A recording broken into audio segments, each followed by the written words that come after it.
The Opperman Report is brought to you by aquadam.net. You can give them a call at 707-764-2119.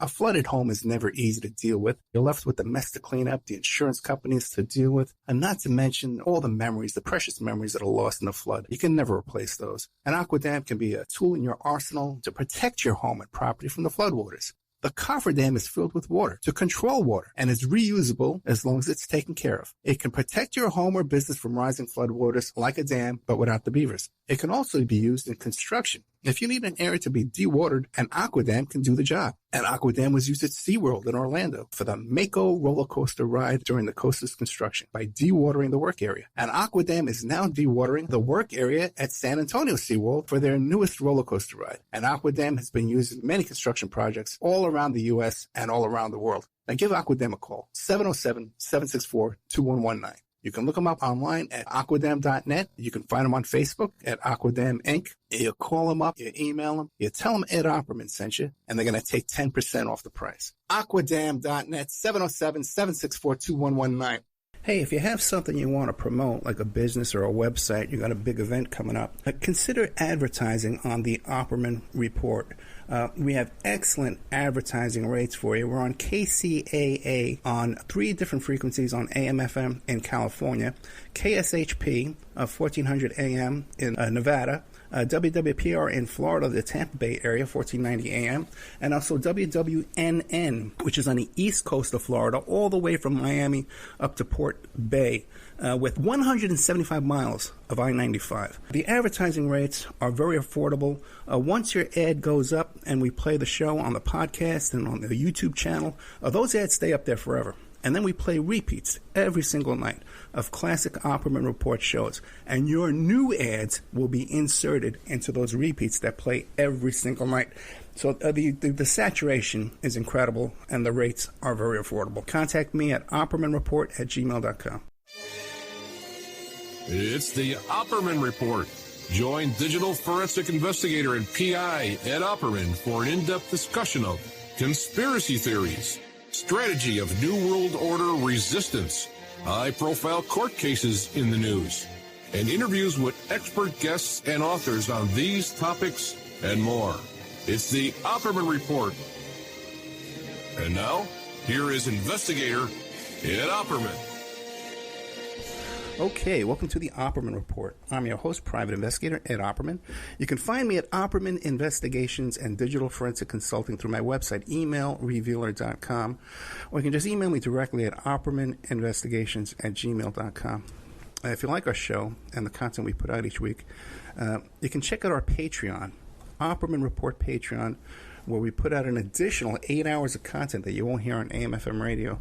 Also, to the stuff that you do hear on AM/FM every night, you can hear over there at Patreon with the ads cut out. We remove all the ads, and I know the ads seem to upset a lot of people, but the commercials.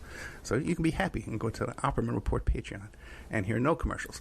Otherwise, our archives you can always find for free at Spreaker.com, SPREAKER.com. There's a chat room you can indulge in, and you also get an email notification anytime we put up new content. Now, our guest today, I'm very excited about this. Our guest today is Dr. Juliet M. Engel, and you can find her website is julietengel.com, without the M. If you want to hear her in person, okay, she's going to be speaking at the Red Pill Expo in June of 2021 in San Antonio. No, that's in South Dakota. And then again in San Antonio in November. That's the Red Pill Expo. She'll be speaking there. You can meet her in person. Maybe get a signed copy of the book. How's that? Dr. Engel, are you there? Yes, I am. Tell us, before we get into your book here, the one Sparky, Surviving Sex Magick. Tell us about yourself. Who is Dr. Juliet M. Engel? Okay, I'm a physician. I practiced radiology in Seattle for 20 years. I then went overseas on a medical technical exchange to Russia and got involved with the reform of maternal infant health care in Russia, and then following children into orphanages and discovering human trafficking and the sex slave trade, which was really early days for that. That was back in the early 1990s. And then worked with State Department and different agencies in Russia and the United States to create an underground railroad to rescue trafficking victims. And that's going to be covered in your next book, Angels Over Moscow. Right, I was just going to say that. Oh, sorry. all of that will be covered in the book that's coming out in September called Angels Over Moscow. What we're talking today about is Sparky surviving Sex Magick, which is the first part of my life when I was sold by my parents into a CIA-run sex cult and programmed through one of their programs called Monarch to join the Sex Magick cult and to be raised to be what they call a real girl. So that's what we're going to be talking about today. And before we get into Sparky surviving Sex Magick, quick question about your time in Russia when you said that you were helping these rescue these children being human trafficked. Now, you said you had help from the U.S. State Department. Now, I've seen more evidence of them being a proponent of this kind of trafficking rather than trying to help. Well, that's a really interesting point because in every agency of every government in every country of the world, you've got both. You've got really good intentioned people that want to help, want to do the right thing, and then you've got the ones that are actually doing the crimes. And the State Department has a department called the Trafficking in Persons Office, the TIP office, and they sponsor, or did at that time, they sponsored several very good programs around the world, including ours in Russia, that actually work to raise awareness of the issues of trafficking. And then we created our Underground Railroad, which actively rescued children who were trafficked and returned them home. So there's both. And that's true for every agency in the Russian government. We worked a lot with Russian police. There are great police who became personally involved and very helpful, and there are the ones that you couldn't trust crossing the street, So it's all of these programs. If you're doing something sensitive that has to do with human beings, you have to be personally involved, and you have to work with other people who are personally involved. So the idea that an agency goes out and accomplishes anything with humans is ridiculous. It's people and people's devotion and involvement in the fact that people care. So you're seeing that with our country today, getting away from the reliance of having the government tell you what to do, and back to people figuring out for themselves in their own communities how to do what's best for them. Okay, looking forward to having you come back and talking about Angels Over Moscow, about the human trafficking over there. But today, Sparky, surviving Sex Magick. Now, you said when you were 6 years old, you were sold to a cult. Does this cult have a name we would recognize? Well, yeah, it would be MK Ultra. It was a program that was organized by the Germans who were brought to the United States through Project Paperclip. All of this is very well documented. And that included my great uncles, 3 of my great uncles, and my uncle and my grandfather were all in Nuremberg during the Nuremberg trials and helped bring Nazi scientists, including behavior scientists, to the United States, help them resettle, and then put their kids in the programs, which were the same programs they were doing in Nazi Germany, and brainwashing and raising super soldiers and super spies, and in my case, super sex pot scientists, and yeah, it's well documented. This is not a crackpot allegation. There was a series of hearings called the Church hearings. This was conducted by Senator Frank Church in Congress in 1975 and then 1976, and the hearings themselves included testimony from the CIA, which was Richard Helms at the time, and they revealed that there were 185 of these programs set up in 1953 around the United States, and that children were put into these programs without, involuntarily, mostly by their parents. And so it's interesting because people are so familiar with the Operation Paperclip and NASA, the NASA scientists, but also too the Food and Drug Administration was also founded and created by imported Nazis, and it's fascinating to believe. Now, what would motivate your parents though to sell you to this into this program? Well, my uncle was was one of the founding agents who created the NSA. He was later the liaison officer with GCHQ in London. So he was a very highly placed NSA agent. His father was OSS. His uncles were OSS. It was a family tradition.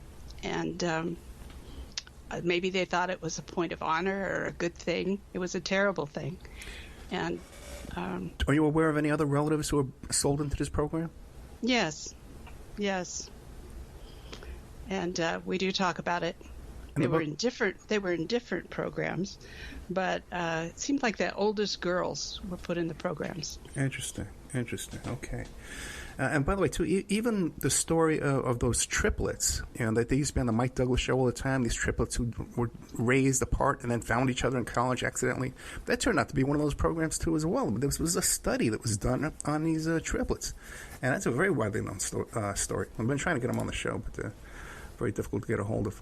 So now, what was your initial experience when you were turned over? Well, they started, unlike my other cousins who were in the programs, two of them were taken out of their family, like your triplets, and put into other families and lived this crazy life, not even knowing who their real parents were. We found each other, like the triplets did. We found each other in the last few years, really, and we're old. I mean, it's been a long time. But the idea clearly was to create a dual personality in me, and then divide that into other personalities, and each personality had to forget the personality before. So I mean, it was a complex program of creating multiple identities, of learning to be in one identity and completely forget the others, and so it makes it very hard for people to go back and remember, because there's no linear timeline to this. It's like it all happens in different boxes. But I'm curious to understand, like, were you taken to a facility, a hospital, an orphanage, a family? What physically were you taken? Well, I was taken to a series of places called the Annex, and the first one was the first one that I remember. This program began when a man showed up in my family's home. I was 4 and my brother was 1, and raped my mother and made us watch. And that created and then my mother beat me up and, made it so that I was clearly told never to tell anyone, never to tell my father, never to talk about this. And so that was the initiation of the program, because he's the same one that my father sold me to in a different state, in a different city, 5 years later. And so the first thing they do is I never trusted my mother again. And after my father sold me to this man who molested me right in front of him while I was screaming to my father for help, I never trusted him again either. So they're breaking the bonds. They break the bonds, and then they replace it with these annexes where I would spend weeks or days, I don't know how long, because there were a lot of drugs involved. And they would create artificial families. So there would be a nanny called Nanny Black, all different ones at different times that took care of me. And then whatever experiments they were running, they ran. And a couple of questions for you. This man who came in and raped your mother, and then obviously, I guess it was like a double trauma, because first you're witnessing this brutality against your mother, and then you're brutalized minutes later. So it's like a double trauma in your life they're trying to create. Now, yeah, it was like 2 years later, actually. Oh, that your mother beat you? No, that first my mother was raped when I was about 4, and then 2 years later, in a different state, in a different place, the same man showed up, and my father sold me to him. Oh, God. Right, but did you ever identify who this man was? Oh, yeah. I know who it was. A relative? No. He was someone who knew my father. Well, he claimed to have known my father in the Navy. Okay. But he appeared on and off throughout the time that I was in this program, and I pretty much have an idea who he is. Have you ever sought legal counsel to try and sue the government or these facilities or anybody who's identified that we can identify in this and try and get the compensation? Well, I don't know how I would prove anything, and I'd like most of the people who actually went through the programs, I would rather forget it. Yeah. You know, I don't want to have to live through this in a situation where they're trying to prove that I'm crazy. And you know, no, I've moved on. I moved on to Russia. And I did a lot of good stuff in Russia. But that's right. Now, having to go back and write Sparky meant having to go back and relive and remember and research and reach out to find my cousins. And so that was a very difficult process. And the book is out less than a year, so this must be still a very fresh, open wound here. So now, but this facility they took you to, what was your daily routine there, the daily schedule? You wake up alone in a room or with other kids? Well, I woke up in a room that had looked just like my room at home. Really? But the wallpaper was a different color, had some of the same toys, but they were different. And the window looked the same, but when you looked out the window, it was a brick wall, you know. And then there was a glass mirror, and I could hear people behind it. And then what they started doing, and I'm not real clear on when the chronology is, but they used to tie me down on a wheel, and the wheel had symbols on it. And I remember one time it looked like the two fish together, which was the yin-yang symbol. And they would spin it and repeat over and over and over again. There is no light, there is no dark, there is no good, there is no bad, there is no day, there is no night. There is no God, there is no Satan, you know, all this over and over and over. And it would always end with, there's only green. So, you know, I understand what this whole Green New Deal movement is, and it's nothing to do with chlorophyll. And the head of every annex, and I probably went to 15 during my time growing up, 15 different ones, the head of it was always Dr. Green. And green means the end of everything. So when there is nothing, when there is no air, there is no heat, there is no cold, there is no light, there is no day, there is no night. It's all what they call helter-skelter, and there's nothing. So they're trying to create death, nothing. And you call this surviving sex magic, magic with a K. Now, is this similar to the Crowley chaos magic stuff? Absolutely. Although I didn't know about that until about a year ago when somebody sent me his book. Yeah, it's obviously from that. And it's the idea that you can use sexual energy if you have a quality called psi, which is PSI, which is the ability to transmit and receive remotely. You can transmit sexual energy into another person and make them do things. And we did a lot of training with that. We were, and a lot of that was done at Disneyland. Really? Where in Disneyland? In a hotel room? No, they would take us on a bus and drive us up to Disneyland, and each one would be assigned to a different. Like I'll take one time. The first time I went was Frontierland, and so I'm just sort of turned loose and said. Now, my object was to get a daddy, so a man, to take me on the wild toad ride and get him to do something, like put his hand up my skirt or do something so they could take his picture. And they told me where the camera was going to be. And it was when this train pulled onto the track and you're just... I don't know if you've ever been on that ride, but you're heading toward this light, and it looks like a locomotive that's going to hit you, and then it flashes and veers away. And so they were taking pictures, and I got two daddies to do that, and so I did real good. How old were you at that time? How old was I? I must have been 10. Yeah, we were at Disneyland one time in that Imaginarium. It's not there anymore. And they had an exhibit where you sat there and they took your picture, and then you gave them your email address. Oh dear. Yeah, I know. And just your DNA. Right, I know, right? Just imagine the data. And I think they took a sample of your voice, too. Like you recorded it, or it just sounded like on the phone. Some ridiculous thing. I just remember staring at this thing, oh my God, they're creating a database. You know, match faces to email addresses. There's no way. Scary. Disney, yeah, Disney's a crazy place. So 10 years old, they're taking you to Disney. Now, as a 10-year-old, did you know what you were doing was wrong? I guess you had no idea. Were you able to watch TV or play with other kids or go to the park or anything? No. And we were kept separate, and there was no, even if we were kept overnight in a facility, we were locked into separate beds, like cages. Really? And drugged.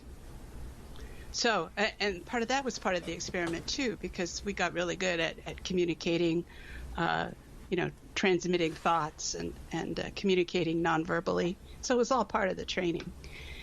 And I did stick up for the men that I'd gotten into that situation because they really hadn't done anything. I'd done it. And I was told it didn't matter.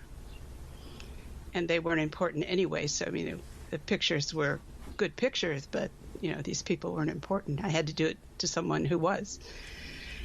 And I don't know, went on from there. Now, in your life, just to jump around just a bit, in your life, did you ever do that to someone important that was blackmailed? I don't know. I really don't. It's possible because we did a lot of another part of that time period. We were taken to Outlook Mountain, or is it Lookout Mountain? Lookout Mountain, yeah. Lookout Mountain above Los Angeles. Yeah. And I learned later that was the place that the American Nazis had reserved for Hitler. But during the war, it was used to make propaganda films, pro-Nazi propaganda films. So downstairs, they had a whole movie studio. And they would ship a bunch of us kids in there, and we would make snuff films. And they would bring the sets. Like, I remember this one because they brought the sets from Ben-Hur. So they had sets from Ben-Hur, and then they had sets from Godzilla. There was some Godzilla sets they used, but they would just make us run around naked and shoot each other with guns. And I thought they were real guns. They told us they were real guns. Later, having shot a real gun, I realized they weren't. But some child always died. Someone died, and so that was all filmed. So I'm sure that was used in some way. It's not like anyone ever consulted me or told me what the results were. But later they would take us when I was a teenager, they would take us to parties in you've all heard of Laurel Canyon, but there's a lot of canyons. There's Topeka Canyon, Topanga Canyon, El Toro Canyon, all with big ritzy homes. And they would have us, they would drive us there in a flower beatnik bus, pink, and it was a pink army truck covered with flowers, and they would bring all these girls like me in miniskirts. We're called the freaks, and we would break into parties and hand out dope, and they would take lots and lots of pictures. So, and what year was this? Is this around the same time as the Manson family? Oh, definitely, yes. In fact, Charles Manson was part of this, and he was kind of the audio-visual guy. Oh, really? He was this really boring, quiet guy, never said anything, who brought all the audio-visual equipment around. So, I knew him. Not that you would ever know him. It's not like he ever said anything. So, he was part of that. And the whole concept of helter-skelter came out of that.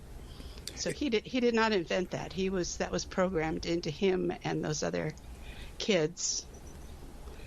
You're talking about Lookout Mountain, the film studio at Lookout Mountain. Like Bob Hope used to go there and stuff like that, and Marilyn Monroe was there filming. They used to film army propaganda stuff was filmed there. Yes, they did that, and they also filmed Nazi propaganda. Really fascinating. Now, what other? You mentioned running into Charles Manson. Any other names we would recognize that you come across? Well, when I was older, as a teenager, and every summer we'd be taken up to, Laurel Canyon, quite a bit of time in Laurel Canyon. Okay. You know that song by Mamas and Papas, Young Girls Are Coming to the Canyon? Sure. They sang that about us because they'd bring us up on a bus, and we'd all have to walk up this canyon, and there'd be a whole lot of young girls walking to the canyon. And John Phillips was definitely involved, and who was the other? Well, that was back when I knew him when they were the Journeymen. So it was him and John Sebastian, and how about Crosby, Stills, and Nash? Anything that pop up in there? I might not have. I heard a lot of them. I didn't really know them. Right. But and I wouldn't necessarily know their name because this was early on, and those guys didn't make their own music. A lot of them. Right. Frank Zappa. Yeah, he didn't make his own music in the beginning. And now let me ask you a question. Now, are you familiar with the book by Dave McGowan, Weird Scenes Inside the Canyon? No. Oh my goodness. Okay, you got to read the book. Okay. you got to read this book, or Honestly, at least. Right away, I can send you some clips to interviews I did with Dave McGowan about the weird scenes behind the canyon. I'll send it to you right after the show. Okay. It was pretty weird. I hated it. I hated every minute of it. And I was supposed to take the pills too, and I tried not to. Sometimes I did, but we were handed out like party favors. So those we were handed out to musicians, entertainers. I mean, handed out. I mean, given to. And executives. Oh, Phil Spector. Now there's one. Okay. Phil Spector was always around, and he's one that some of them really embraced it and engaged it and used it, or they thought they were using it. It was using them. But embracing the whole satanic aspect of what this was, and yeah, I remember him. He was a nice-looking little guy then. Were they practicing chaos sex magic too, or it was being used? They were. Okay. What now? Are you familiar with a group called the Process Church of the Final Judgment? No. Really? No, I'll tell you what. Yeah. I avoid those books. I avoid learning anything about it. So I can stay on my own memories. I don't want anything else interfering with that. It's been so hard to remember, But yeah, I think now I probably could read about other things. Now you said you've listened to some of my shows before on iHeart. Yes. Which shows have you listened to? Oh, I can't remember. Can't remember. Okay. I knew you were going to ask, but I. Because I'm just wondering. Now, have you've heard of the story of Kathy O'Brien, though, right? Yes. Okay, yes, and I have heard you talk about that, and I think I supported you on Patreon for a while. Oh, really? Okay, very nice. Yes. And by the way, we should let the audience know too that we met Dr. Angle through Chris Milligan, the editor and publisher at Shrine Day. So we know she's been vetted through Chris Milligan. People should understand this. He's publishing her book. So he does do his due diligence to check these things out. Yes. He does. He goes into depth. He went through every bit of it. I had to confirm every place, every person, every date. He was so good. At one point, I drove up from Monterey to Seattle to get away from. This is when I escaped, and I was singing the song "Down on Me," and I put it in there as sung by Janis Joplin. And Chris Milligan comes back and he says she didn't sing that song in 1966, but I knew I'd been singing it. So then I found out it was Odetta. Odetta sang it. So anyway, he does that kind of detail. Okay, we have to take a commercial break. Okay. We're with Dr. Juliet M. Angle. Okay, you can find her on Amazon under Juliet M. Angle, MD. The book is called Sparky: Surviving Sex Magick with a K. Magick. If you want to meet her in person, get an autographed copy of the book. You can meet her up there in June 2021 at the Red Pill Expo in South Dakota, and then again in San Antonio in November. And again, the website is julietangle.com. We'll be right back after these messages. And now a word from our sponsors. The Opperman Report is brought to you by Aquadam.net. You can give them a call at 707-764-2119. A flooded home is never easy to deal with. You're left with the mess to clean up, the insurance companies to deal with, and not to mention all the memories, the precious memories that are lost in the flood. You can never replace those. And Aquadam can be a tool in your arsenal to protect your home and property from the floodwaters. The cofferdam is filled with water to control water and is reusable as long as it's taken care of. It can protect your home or business from rising floodwaters like a dam, but without the beavers. It can also be used in construction. If you need an area to be dewatered, an Aquadam can do the job. An Aquadam was used at SeaWorld in Orlando for the Mako roller coaster ride during the coaster's construction by dewatering the work area. An Aquadam is now dewatering the work area at San Antonio SeaWorld for their newest roller coaster ride. An Aquadam has been used in many construction projects all around the U.S. and all around the world. Now give Aquadam a call, 707-764-2119. You can look them up online at aquadam.net. You can find them on Facebook at Aquadam Inc. You call them up, you email them, you tell them Ed Opperman sent you, and they're going to take 10% off the price. Aquadam.net, 707-764-2119. If you find yourself in need of legal representation, it can be a very stressful time in your life. In my career, I have dealt with thousands of lawyers, I've dealt with thousands of law firms, and I can confidently recommend to you Keith M. Davidson at kmdlaw.com.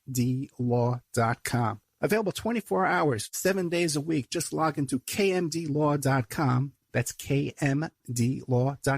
Or you can call toll-free 833-4KMD-LAW. That's 833-4KMD-LAW.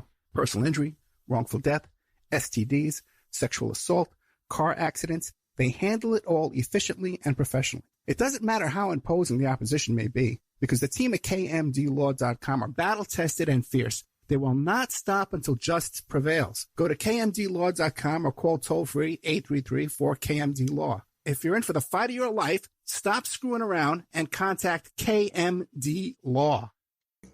Before Epstein was the Franklin cover-up. Before that, the Finders. And long before that, the Cleveland Street Scandal.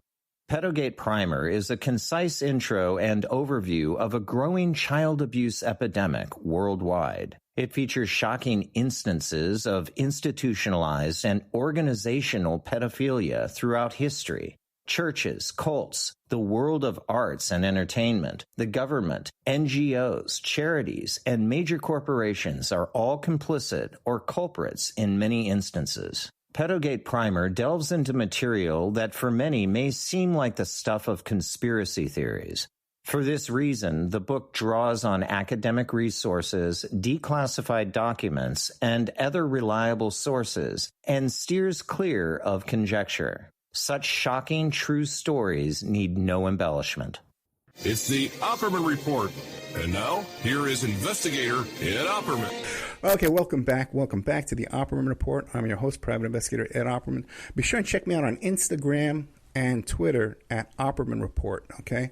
And also to our, like I said, our Patreon, Opperman Report Patreon. We're talking today with fascinating stuff here. We're talking today with Dr. Juliet M. Engel. Her website is julietengel.com, E-N-G-E-L. And Juliet's a common spelling. We're talking about her book, Sparky, Surviving Sex Magick. You can find that on Amazon.com. It's put out by Trine Day. Now, during the break, you said that you ran into Roman Polanski. Yes. He was at those canyon parties. And then later I met him in Moscow. Oh, really? So, yeah, these interactions are just too much to be a coincidence. Did he remember you? Did you? No. He never even looked at me either time. Okay, gotcha. And off there, too, we said we were talking about Michael Aquino, Colonel Michael Aquino, the head of the Temple of Set. What was your contact with him? Well, he conducted some of the... he has a very distinctive look, and he does that whole thing with the weird eyebrows and everything, so he's recognizable. A lot of these people were just like old people, like adults when I was a kid. But him I recognized because he was in San Francisco, I was in San Francisco, and he conducted black masses, and he was there at Saturnalia's, and he made himself known. He went by different names, but I recognize him, and also recognize his voice. Explain what Saturnalia is. Well, Saturnalia was something that I was taken to every year. And now there's how well you forget, because every year I forgot it was going to happen, and I would get kidnapped and drugged and hauled off to some location where I was so drugged I couldn't move. I was dressed in a peignoir. I'm going to describe the one that happened when I was 10, when I was taken right out of my family's home when they were putting up the Christmas tree, and they gave me a peignoir set for a gift for Christmas and told me to go put it on. So I did, and I loved it, and it was beautiful. It was green and filmy, and I was 10, and it just looked so great. And then in came Vito, who was the man who had originally raped my mother and raped me when I was 6, and I had been involved in my program ever since. Came into the house, drugged me, and hauled me off into a van that was full of kids, all in peignoirs, and they took us off to this place. And the kids were crying, were scared. We all had different names. We were given different names, and you had to remember your name. None of them could move. Everybody was paralyzed. And they carried us in, and they carried me in and laid me down on this pine bower, made a big deal of it. I was carried in by what they call the nanny blacks, and these could be men, could be women, all dressed in black robes that took care of each child. Mm-hmm. So my nanny black brought me in, laid me down on the pine bower, and said all these things, and arranged my hair and put flowers in my hair. And then all chaos broke loose, and they let men start coming in and raping the children. And so all I could do was lay there. I couldn't move. I couldn't fight. I couldn't do anything. So I completely dissociated, floated above myself, mentally left, and became the character Sparky MacGregor, which is where the book Sparky, the name Sparky, comes from, and sat up on the ceiling and watched all this happen.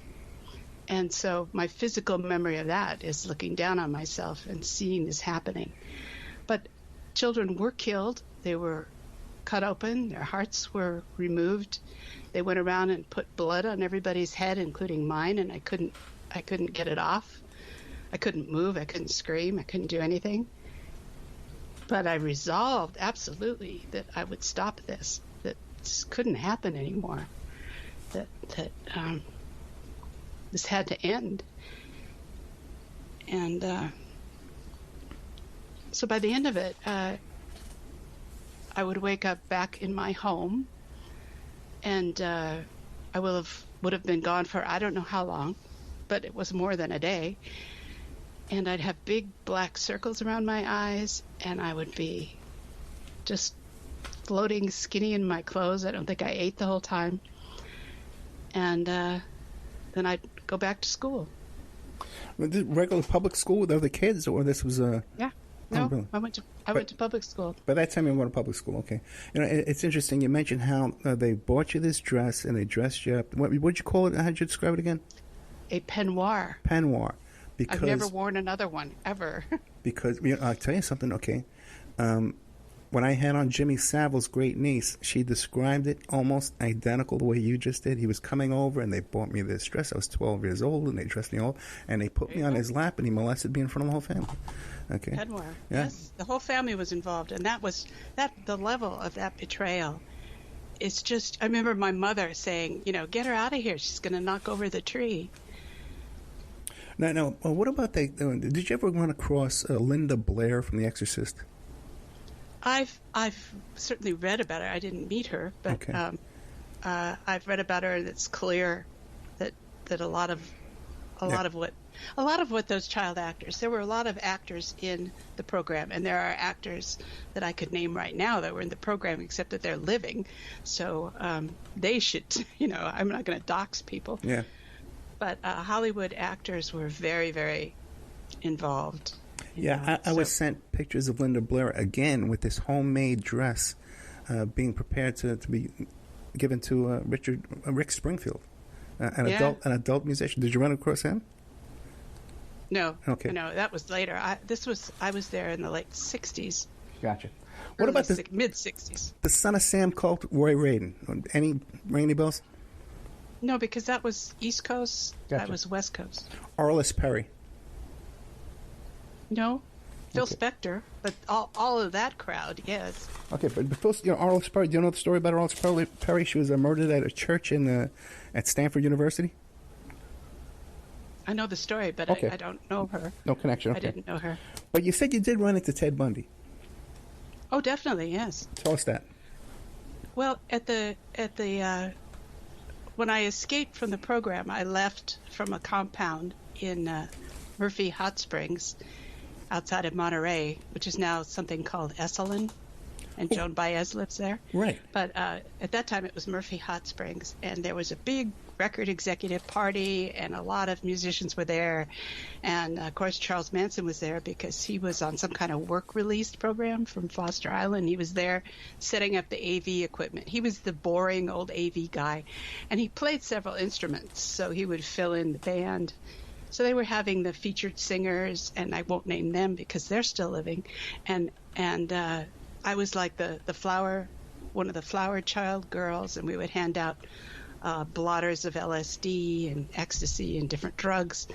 And we had little tiny short skirts and no underwear, and we were like the party favors. So I got out of there, stole my handler's red MG with him in it, and because he'd passed out, got out and drove all the way almost to up to Grants Pass in Oregon, and then caught a bus to Seattle. And it's a lot more involved than that, but I got out of there and enrolled myself. Actually, I found green stamps all over his car, so there were green stamps everywhere, rolls of them. I mean, probably, that was a big thing at the time. Every Sure. time you bought gas, you got green stamps. And he just threw them in his glove box on his floor. But I had hundreds of dollars worth of green stamps, so it was enough to buy everything I needed for university. And then I got money that I borrowed. He had a roll of money, too, because he'd been dealing blotters of LSD, so I got that. So I started school that way. And as soon as I started school, I thought I wanted something really stable. So I joined Young Republicans. So I thought, okay, there you go. There's where you'll meet nice, stable people. Yeah, like Ted Bundy. The head of Young, yeah, that's right. The president of Young Republicans is this clean-cut guy named Ted Bundy. So he used to walk us home. I never trusted him, though. He had the same look in his eye as Charles Manson. And I would never trust Charles Manson either. But he had the same dead eyes. Dead eyes. Just a person with no soul. Now, he's let things slip a few times, talking about that there were other people who helped him, and that he was involved with people that had an incinerator that could dispose of bodies. Any indication of that? Well, at that time, he was doing Young Republicans, and this was the early 70s, so he hadn't done anything yet. That all came within a few years after that. But no, just his he was the cleanest cut looking guy, but he just had dead eyes. You can't trust a person when you look at them and they have no soul. Did you run across the Grateful Dead? Well, one of them, who I can't remember, I didn't know these people particularly. They just came, they went, they performed, they screwed the party favors. I was never given a master plan. And that's interesting. You talk about these parties. Was there ever a party that was thrown by a guy who was a magician? Oh, a lot of them. Yeah. Okay. It always involved magic. And there we go into the sex magic. Yeah. And there were certain signs that we were supposed to make. I just did it. Of course, you can't see it. Yeah. That means sex magic, certain things that would indicate, you would signify that you belong to the cult. All kinds of things. And I do have a upside-down cross carved into my forehead. Oh, really? Yeah. Really? So that's all part of it. That's all part of the... I'm going to send you a picture of this guy I'm talking about after the show, okay? No, I'm serious. I already know. We're Facebook friends. I already know he's involved in this stuff. Aquino did the magician thing. But it's sex magic. It's right. I'm talking about a magic act, like pulling a rabbit out of a hat. He was one of those kind of magicians, and that's what he did for a living. He did magic tricks and magic shows, but he used to throw these big parties, just like you described. There were all kinds of parties like that, and very talented people doing bizarre things. Yeah. But Okay. the power of it was that there really was magic. So, like Aquino really had the power to put things inside of you. You could feel him in there, and it's just psi. It's just remote viewing, but he's very good at it. But he used it in evil ways. Now, I refused to use it at all. Yeah, I was going to ask you that now, because you were raised up in this. Did you ever fall back on it and use these techniques in your own life? Probably. I was raised in it so much that it's just ingrained in me. So I would say going to Russia and creating all these programs and doing all these things in a language I didn't speak. I communicated a lot using the psi and the remote transmission, but I never never manipulated it for personal gain. Let me ask you this, because here you are, okay, you escape, right? And you find all this money and these trading stamps. You somehow wind up to get yourself into a college, and then you wind up over in Russia working with programs about trafficking kids. Did you ever explore the possibility that they just allowed you to escape, provided you with that money, set up the education for you, and use you as an agent to go to Russia? It's very unusual for people to go to Russia. Oh, I definitely think that there's a lot in that. And a lot of the programming that was done to me had to do with me going to Russia. So, I mean, vivid dreams of the place where I actually wound up being, so that when I went there, it felt like home. But I think that going to Russia and working against what they stood for was my rebellion. Gotcha. And then, you can't escape what's put inside of you. It's in your DNA practically. What about physical contact with agents and working in this program previously? Did they ever make contact with you again? Threats? Yes, but they don't. The threats are, they take away your funding, they harass you, they threaten you. I should say threats were a big part of it. Did you feel safer in Russia? Yes. Now, I hate to tell you, but yes. No, I understand. But also, too, now this would be an international satanic cult, program. So they must have had people over in Russia, too. Yes, I'm sure they did. And so I think the skills I acquired through the programming and the psi and the training and all that, and the remote viewing capacity, which I'm pretty good at, I used that. So that's the only way I was able to do it. And you can't explain that to people. They say, how on earth did you do this? It just doesn't seem possible. I go, well, I graduated from a, Sex Magick real school, and, so it's, I don't know. I'm a hybrid of a lot of things. But we're going to have to have you come back on this topic, too, as well, okay? Because you have a wealth of knowledge here.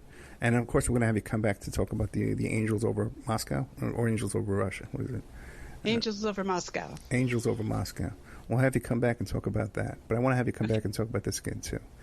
Okay. And get into more detail on this. We only have about 4 minutes left in this recording. What haven't I asked you that you want the audience to know? Did I know Jeffrey Epstein? There you go. There's okay. one. Okay. What was your connection with Jeffrey Epstein?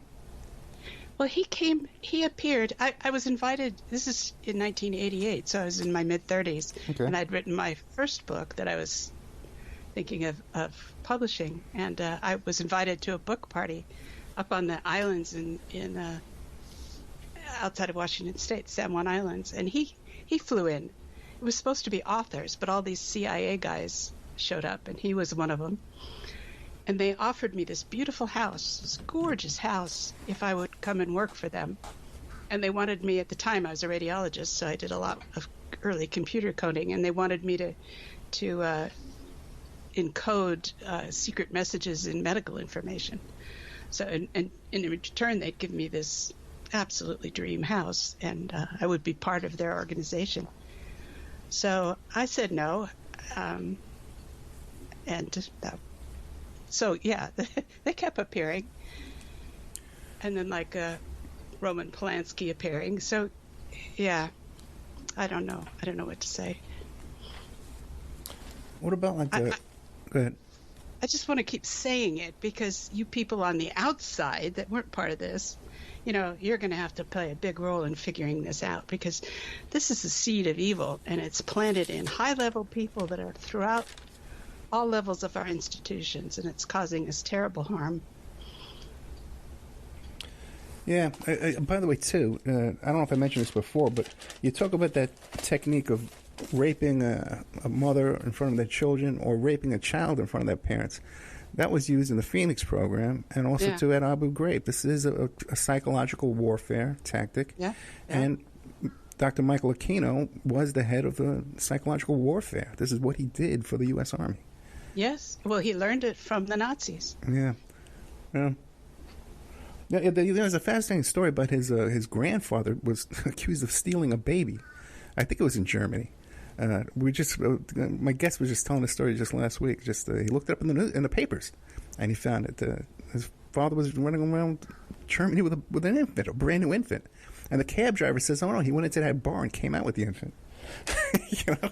Fascinating, a bunch of stories here, and just terrifying at the same time.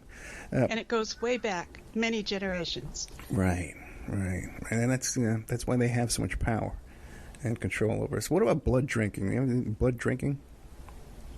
Well, I think I suffered from chronic anemia, and I always had black eyes after these things. So, yeah, I think they were drinking my blood.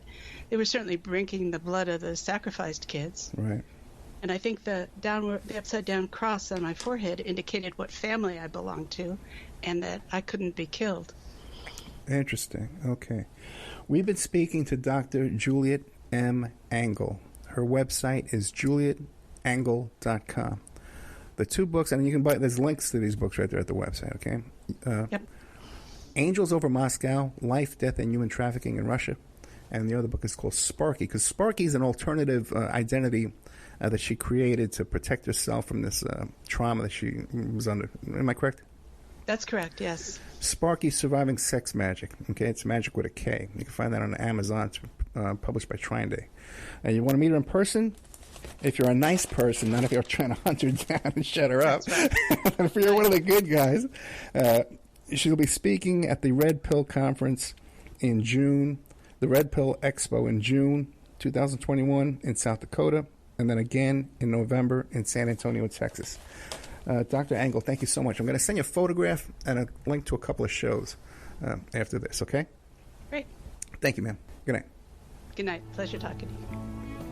Thank you. And now a word from our sponsors. Emailrevealer.com.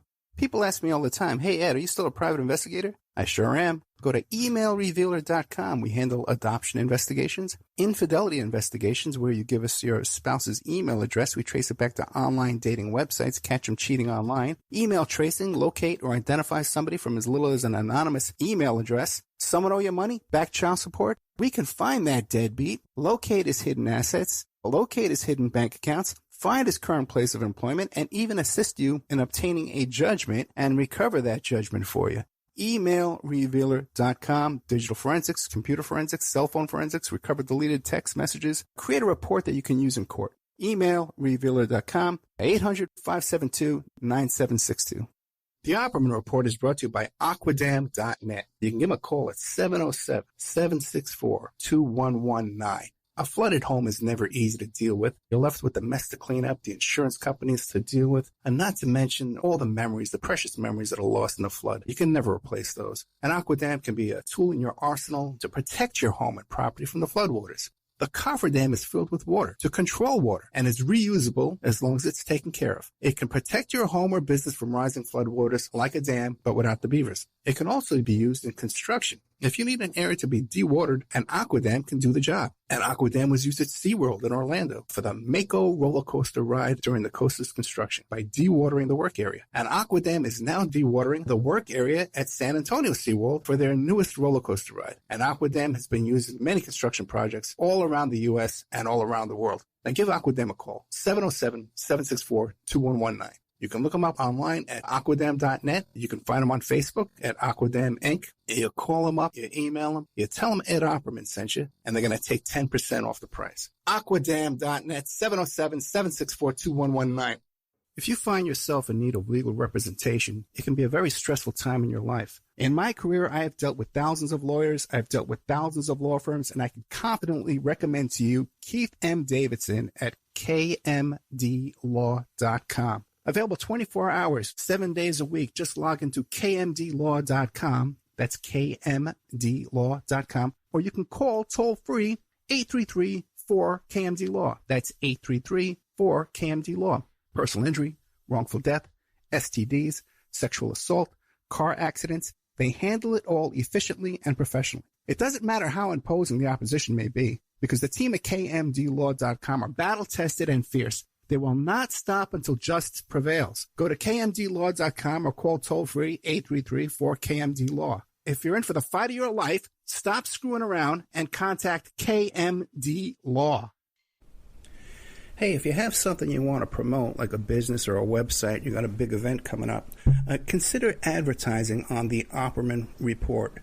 We have excellent advertising rates for you. We're on KCAA on 3 different frequencies on AM/FM in California, KSHP 1400 AM Nevada, WWPR in Florida, the Tampa Bay area 1490 AM, and also WWNN, which is on the east coast of Florida, all the way from Miami up to Port Bay, 175 miles of I-95. The advertising rates are very affordable. Once your ad goes up and we play the show on the podcast and on the YouTube channel, those ads stay up there forever. And then we play repeats every single night of classic Opperman Report shows. And your new ads will be inserted into those repeats that play every single night. So the saturation is incredible and the rates are very affordable. Contact me at oppermanreport@gmail.com.